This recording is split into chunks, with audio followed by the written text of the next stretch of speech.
안녕하세요. 신우 때문에 골치가 아파 죽겠는 30대 여성입니다. 막무가내 신우 때문에 새언니 볼 낯도 없고, 하지만 덕분에 시부모님하고 안 보고 살게 되었으니 이건 고맙다고 해야 하는 건지. 정말이지 생각할수록 기도 안 차네요. 일단 남편하고는 친정어머니 친구분의 소개로 만났어요.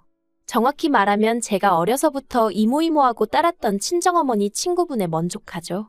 오래전부터 둘이 참 잘 어울리겠구나 싶으셨다며 한번 만나보라고 하시길래 거절하기도 뭐해서 나갔던 자리였어요. 그런데 이상하리만치 첫 만남에서부터 말도 잘 통하고 그래서 시간 가는 줄도 모르겠더라고요. 그리고 이후로도 남편의 주도하에 저희는 몇 번의 만남을 더 가졌고 결국 3년의 연애를 하게 되었네요. 그런데 남편과 진지하게 결혼 이야기가 오가기 시작할 무렵 남편 집안에 일이 생겼습니다. 바로 아버님께서 어머님이나 다른 가족들과는 상의도 없이 퇴직금 전부를 신종코인에다가 투자를 하신 거였죠. 어머님 말씀으로는 아버님의 퇴직금이 남편의 결혼자금이기도 했다는데, 그러니 참으로 난감한 상황이 아닐 수 없었어요. 그걸 감안하고 결혼을 하자니 저희 친정 쪽 부담이 이만저만이 아닌 상황이었고, 그렇다고 결혼을 미루자니 솔직히 몇 천만 원이나 되는 돈이 언제 다시 모일지 누구도 장담할 수 없었으니까요. 하지만 결국 저희는 처음 아기가 나왔던 대로 결혼을 진행하게 되었습니다. 부족한 건 부족한 대로 그렇게 시작해보자고, 둘이 힘을 합쳐 살면서 하나씩 메꿔나가 보자고 그렇게 결심을 했었거든요. 그리고 친정부모님의 이해와 배려로 저희는 친정부모님 건물에서 살림을 시작했습니다. 주로 대학생이나 혼자 사는 직장인들에게 월세를 주던 방이라서 사이즈 자체가 크진 않았지만 그래도 저희들이 신혼집으로 쓰기에 아주 불편한 정도는 아니었어요. 게다가 어쨌든 저희 신혼집이 되다 보니 친정부모님이 안에 싹 새로 도배도 해주시고 신경을 써주셨지요. 한편 결혼 당시 남편은 직장을 다니는 회사원이었던 반면 저는 친정어머니 그리고 새언니와 함께 반찬 가게를 하고 있었어요. 원래 저는 대학 졸업 후 남편과 마찬가지로 평범하게 직장 생활을 하던 회사원이었는데 친정어머니가 그 무렵 갱년기 때문이셨는지 많이 우울해하셨거든요. 그리고 그런 어머니께선 평생을 전업주부로만 사셨던 게 후회가 되신다며 이제라도 당신이 뭘 좀 할 수 없을까 하는 고민을 하고 계신 눈치셨지요. 그런데 그 당시 저도 월급은 박봉이었던 데다가 제 적성에 맞지도 않는 일을 하다 보니 하루하루가 고역이었거든요. 그래서 지금 생각해보면 정말 대단한 객기 아니었나 싶은데 친정어머니께 같이 반찬 가게를 해보자 했습니다. 친정어머니 손맛은 이미 주변에 아는 사람들은 알아줄 만큼 좋았고 저는 경영학을 전공했다 보니 왠지 가게 관리 정도는 할 수 있을 거란 자신감이 있었거든요. 그래서 그렇게 저희 모녀가 일을 저질러 버렸네요. 그리고 타이밍 좋게 당시 친정부모님 건물 1층에 작은 공실이 하나 있기도 했고요. 아무튼 그리고 한 1년쯤 지나 친정오빠가 결혼을 했고 얼마 지나지 않아 새언니가 자기도 반찬 가게 일을 같이 하면 안 되냐고 물어왔어요. 새언니는 당시 학원 강사로 일하고 있었는데 워낙 교육열이 심한 동네에서 일을 하다 보니 하루가 멀다 하고 학부모들의 민원에 시달렸다고 들었습니다. 어쨌든 처음엔 솔직히 새언니랑은 같이 일은 하고 싶지 않았어요. 그때까지 새언니랑 그럭저럭 잘 지내고 있었는데 괜히 일로 얽히면 좋은 사이가 틀어지는 거 아닌가 걱정스러웠으니까요. 그런데 그 무렵 저희 가게가 온라인 판매까지 시작하면서 장사가 제법 되고 있었거든요. 그러니 친정어머니께선 어차피 한 명 정도는 더 있어야 하는데 하고 싶다는 사람을 두고 생판 남을 데려오는 것도 새언니 입장에선 서운하지 않겠냐 하시며 애둘러 새언니의 합류를 허락하셨습니다. 그리고 친정어머니가 허락하셨으니 더는 제가 왈가왈부할 상황이 아니었죠. 그래서 그렇게 셋이 장사를 하게 되었는데 다행히 새언니랑 저랑 죽이 워낙 잘 맞아서 지금은 친정오빠도 황당해할 만큼 가깝게 지내고 있어요. 하지만 어째서인지 제 신호하고는 도통 가까워질래야 가까워질 수가 없었습니다. 처음엔 단순히 저희가 사는 곳이 너무 머니까 그래서 자주 볼 수 없으니까 어쩔 수 없는 거라고 생각했어요. 그런데 시댁에서 차로 3시간쯤 걸리는 거리에 살던 신우가 시댁으로 이사를 오고 나서야 단순히 거리의 문제가 아니라는 걸 알게 되었네요. 이걸 어떻게 이야기를 시작해야 하나 싶은데 남편에게는 위로 3살 많은 신우가 있는데 저희가 결혼할 때부터 계속 이혼 얘기가 오가는 듯 하더니 지난해 기어이 갈라섰단 소식을 전해 들었습니다. 이혼 사유야 말해주는 사람이 없어서 정확히 모르지만 언뜻 남편이 심해부더러 괜히 손이 욕을 해대는 걸 들었기에 막연히 심해부가 뭘 잘못해서 이혼했나 보다고 속으로 짐작만 할 뿐이에요. 실제로 양육권도 신우가 갖게 되었으니까요. 하지만 어째서인지 위자료는 못 받은 듯 했고 그래서 자기 친정 그러니까 저에겐 시댁에 들어가 살게 된 거죠. 여기까지야 뭐 딸이 친정엄마 집에 들어가서 산다는데 그걸 누가 뭐라고 하겠어요? 그런데 집이 워낙 작고 오래되었다 보니 신우가 갑갑함을 느꼈던 모양이에요. 언젠가부터 자꾸 저에게 저희 집에 와 있으면 안 되냐고 연락을 해왔거든요. 처음엔 너무 황당했어요. 제가 신우네 애 또래의 자식이 있어서 둘이 같이 놀게 할 것도 아니었고 남편은 출근하고 저도 저대로 반찬 가게에 매일같이 나가는 상황이었는데 그러면 말 그대로 집이 빈집인데 거길 와 있겠다고 하니 황당할 수밖에 없었죠. 그래서 집에 사람이 없어서 안 된다고 했는데 신우가 기껏해야 TV나 보다 가겠다며 통사정을 하대요. 애 데리고 매번 키즈카페에 갈 수도 없고 그렇다고 집에만 있으려니 계속 어머님 아버님하고 부딪혀서 숨이 막힌다면서 자기 좀 살려달라는 거예요. 그런데 그런 신우의 모습에서 우울증으로 고생하던 친정어머니 모습이 잠깐 보였고 그러니 좀 안쓰럽게 느껴지더라고요. 오죽하면 나한테 저럴까 싶기도 하고 그래서 어쩔 수 없이 갈 곳이 없을 땐 연락하라고 했어요. 그런데 그게 지금 생각해보면 제가 제 발등을 찍은 꼴이었네요. 처음엔 일주일에 한 번 정도였어요. 그리고 이제 와서 말이지만 아무리 그래도 남의 집에 오는 건데 하다못해 오렌지 주스 한 병 사들고 온 적이 없어요. 제가 주스 한 병 못 얻어먹은 게 서운해서 하는 소리가 아니라 주인도 없는 집 냉장고를 뒤져대기 일쑤였기에 하는 말이에요. 그리고는 매번 하는 말이 애가 너무 배고파해서 있는 거 대충 꺼내서 밥 먹였다는 식이었는데 애 때문이라곤 하지만 그래도 남의 집에 올 땐 밥은 미리 해결을 하고 오던가 어쨌든 차려 먹었으면 설거지 정도는 해놔야 하는 게 정상 아닌가요? 반찬은 있는 대로 꺼내서 다 먹고 그릇이랑 그릇도 다 끄집어내놓고 그리고 이런 일이 계속해서 반복되니까 그땐 저도 좋은 마음이고 뭐고 정말 짜증이 솟구치더라고요. 하지만 제가 더 화가 나고 불쾌했던 건 저희 집에서 잘 먹고 놀았으면 조용히 자기 집에 가면 되지. 괜히 저희 반찬 가게에 들려서는 이거 맛있겠다 저거 맛있겠다. 막말로 무슨 거지도 아니고 진열장을 보면서 맛있겠다 소리만 수십 번은 하는 거예요. 그래서 처음엔 새언니 보기도 민망하고 그래서 제가 집에 가져가서 어머님이랑 드시라고 공짜로 몇 개를 챙겨줬어요. 아니 근데 이것도 두세 번 반복되니까 나중엔 자기가 맡겨놨다고 착각이라도 한 건지 한 번은 오늘은 자기가 집에 빨리 가봐야 한다면서 미리 반찬 좀 챙겨놓으라는데 어이가 없더라고요. 그래서 네, 얼마니까 아래 계좌로 보내주세요 했더니 전화가 걸려왔습니다. 그리곤 저더러 문자 잘못 보낸 거 아니냐는데 제가 아니라고 지금까지 종류별로 다 드셔보셨으니 이제는 돈 내고 사드시라 했거든요. 그랬더니 난리를 치대요.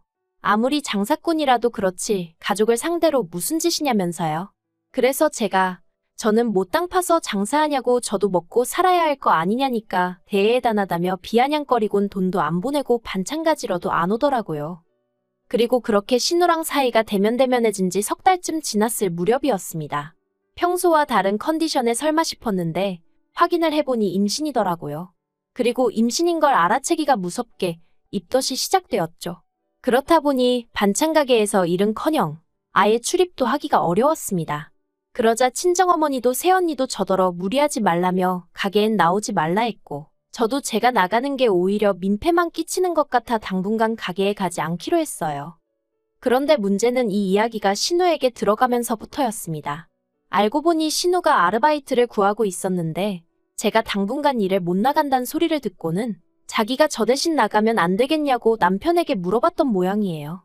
그리고 남편은 평소에도 자기 누나한테 측은한 마음을 가지고 있었죠. 그걸 탓하진 않아요. 저한테는 이상한 신우일지라도 남편에게는 피를 나눈 하나뿐인 누나이고 그런 누나가 어쨌든 이혼까지 당하고 혼자 애를 키우고 있으니 오히려 측은하게 생각을 안 하는 동생이 있다면 그게 이상한 거 아니겠어요? 하지만 제가 하고자 하는 말은 아무리 신우가 안쓰럽다고 해도 반찬 가게는 엄연히 제 사업장이고 거기엔 저희 친정어머니도 새언니도 있잖아요. 그래서 남편에게 미안하지만 그건 곤란하다 했어요. 내가 집에서 할 수 있는 일은 계속해서 할 거고, 그래도 사람이 필요하면 사람을 뽑기야 하겠지만 그래도 신우는 여러모로 불편해서 안 된다고요. 그랬더니 남편이 어차피 저는 가게에 안 나가니까 새언니랑 저희 친정어머니의 의견이 중요한 거 아니겠냐면서 한번 물어봐 줄 수도 없냐는 거예요. 그래서 저도 남편이랑 더는 왈가왈부하고 싶지 않아서 알겠다고 했어요. 솔직히 어차피 새언니고 친정어머니고 제가 신우라면 얼마나 치를 떠는지 알고 있으니 좋다고 할 리가 없다는 확신도 있었고요. 그리고 아니나 다를까 무르나마나였죠. 친정어머니도 새언니도 어떻게 일을 같이 하냐고 아주 손사래를 치더라고요. 특히 새언니는 신우가 몇 번이나 진상 떠는 걸 자기 눈으로 봤었기에 아주 넌더리를 치대요. 그래서 저는 남편에게 물어봤지만 역시나 싫다고 하더라고 있는 그대로의 사실을 전했어요.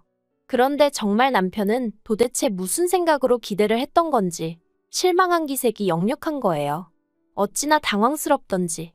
그래도 남편이 이내 알겠다고 했고 그래서 그렇게 얘기가 다 끝났다고 생각했습니다. 그런데 황당한 일이 며칠 뒤에 벌어졌어요. 제가 정기검진 때문에 잠깐 병원에 갔던 사이에 신우가 반찬 가게에 찾아왔었던 거죠. 그리고 반찬 가게에 왔으면 조용히 반찬이나 사고 갈 것이지. 저희 새언니를 붙들고 왜 자기랑 일하기가 싫으냐고 물어보더랍니다. 문제는 그땐 저희 친정어머니도 잠깐 자리를 비우신 상황이라 새언니 혼자 있었는데 저희 신우가 그러고 나오니 새언니가 얼마나 놀랬겠어요. 그래서 새언니가 신우더러 자기는 할 말이 없으니 저하고 얘기를 하라고 했답니다.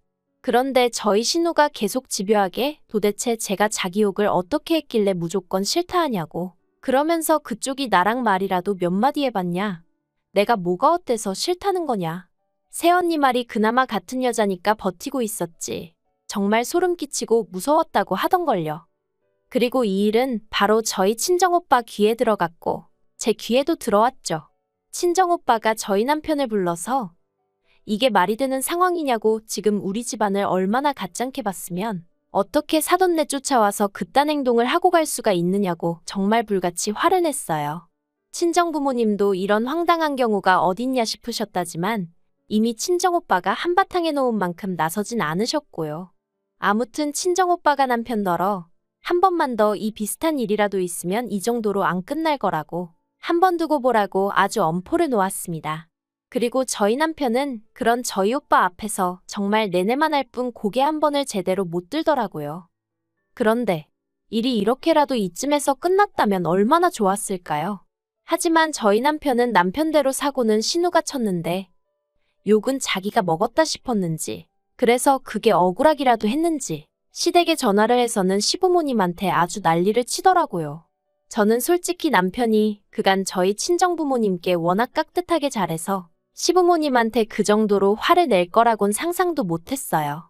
그런데 정말 한마디로 아주 악을 쓰는 거예요.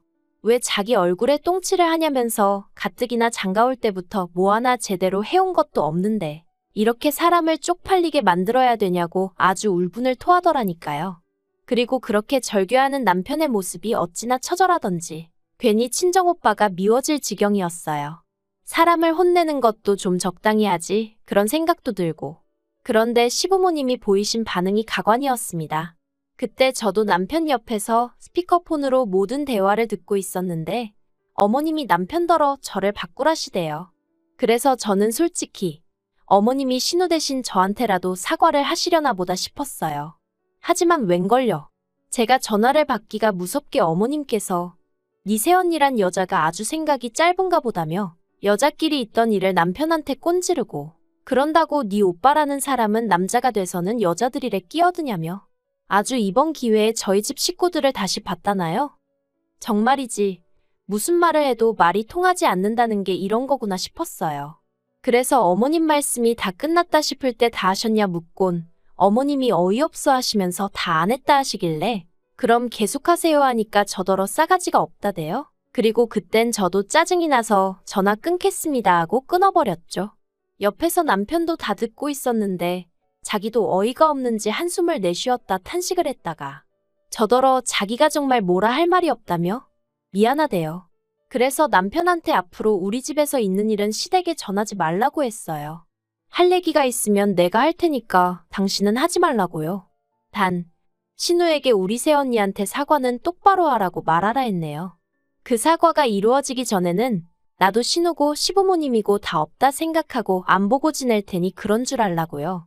그랬더니 남편이 알겠답니다.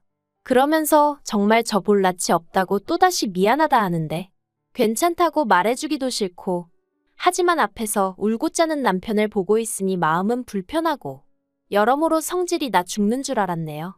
저라는 신우를 잘못 만나 곤욕을 치르는 저희 새언니한테는 너무 미안해서 정말 면목이 없었고요. 신우가 먹고 살기 힘든 건 안타까운 일이지만 솔직히 제 입장에선 신우도 그렇고 어머님도 그렇고 종로에서 뺨 맞고 한강에서 눈 흘긴단 생각밖에 안 들었어요. 그리고 무엇보다 임신한 며느리한테 어머님은 그렇게 막말을 하셨어야 했을까 싶었죠. 그래서 이틀 뒤인가 어머님한테 연락이 왔는데 안 받았어요. 문자는 아예 읽지도 않고 지워버렸습니다. 그랬더니 남편이 넌지시 어머님이 저랑 애랑 잘 지내는지 궁금해하신다 그러길래 관심 끝이라고 전해드리라 했어요. 임신한 며느리한테 그런 막말을 퍼부으실 땐 뱃속 손주는 안중에도 없으셨던 거 아니냐고. 나도 그런 어머님한테 내 애 얘기할 생각 없다고 딱 잘라버렸죠. 그리고 저 2달 뒤에 출산인데 남편한테 어머님한테 병원이 어디고 그런 거? 입도 뻥끗하지 말라고 했어요. 애 낳고 나와서 어머님이고 신우고 보이면 그 길로 당신하고 이혼할 거니까 그런 줄 알라고요. 그랬더니 남편이 알겠답니다. 가끔 애가 무기냐? 왜 애를 내세워서 시부모를 조종하려 드냐 하는 얘기를 들으면 맞아. 애는 무기가 아니지 싶었는데 이게 막상 제 상황이 이렇게 되니까 애라도 내세워서 저도 시부모님한테 맞설 수밖에 없게 되네요. 정말이지 신우 한 사람 때문에 이게 다 무슨 상황인지 본인이 문제인 걸 본인이 알아야 되는데 말이죠. 아무튼 그래도 저는 솔직히 덕분에 시댁 안 보고 사니까 속은 편하고 좋네요.